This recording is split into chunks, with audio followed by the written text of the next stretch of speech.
Anyamota ito kumanyobo bebweri chikendiri tax. Umwaka ulia wana wayamba murureta mabera akamugorera akagari. Uchira nyagitari onyora na nakaliogo. Numwaka maole na amorora na wale ngabo. Wali chikendiri watanga umwaka osora atarasoka nakagari kalikaye.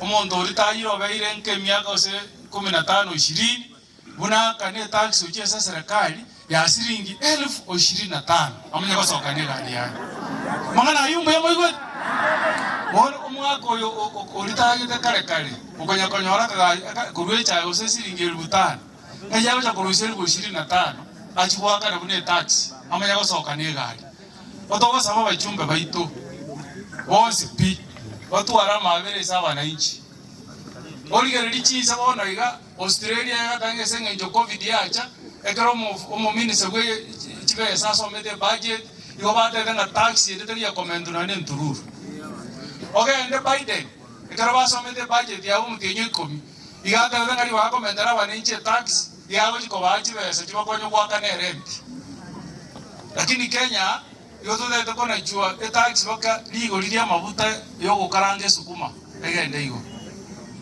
ligo liyo korro mwana mogati okolia agende school egende igo magara yinto yanjelana sisi tunaomba mheshimiwa William Ruto kwa lugha ya Kiswahili wewe ulizunguka ukaomba kura kwa wananchi hawa wenye uliita hasla na ukawaahidi kwamba utaongeza ushuru ile budget yenye ulisoma ya kwanza uliongezea wananchi wa Kenya ushuru ukasema hata mkulima chai alipe 1.5% housing levy.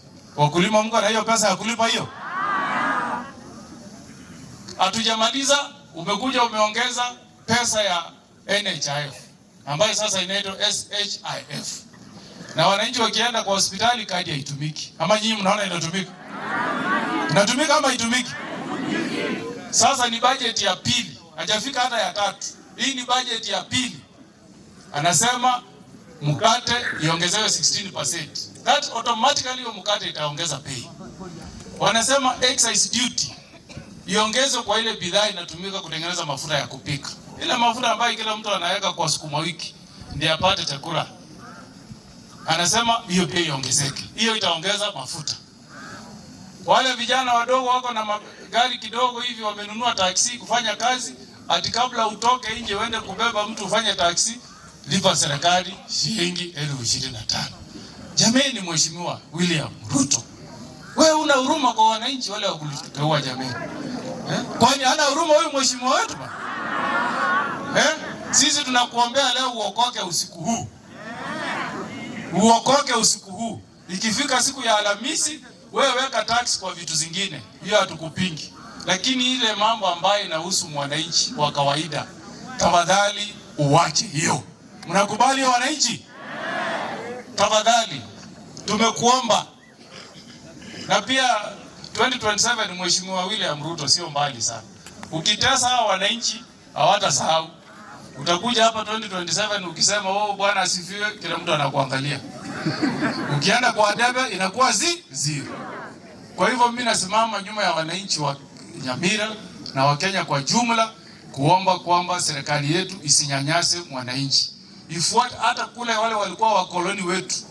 Waziri wa finance anaitwa Hunt kule Uingereza amesoma budget, wamepunguza ushuru, wamereduce tax kwa sababu wanasema wananchi wao waligongwa na ile ugonjwa ilikuja inaitwa COVID. Sasa inakuwaje Kenya ndio kila mwaka budget ikisomwa tax, budget ikisomwa tax? Hata watoto ambao wanatumia watu kapesa kidogo hapa nyumbani wanaanza kuambia wazazi hakuna kitu imebaki. Kwa hivyo tunaomba waheshimiwa wetu wakifika kule bunge wacheze mpira wakiwa upande wa wananchi. Wasiende kukua upande wa serikali kumaliza wananchi wetu. Hapo tuko pamoja? Asante sana. Sasa wacha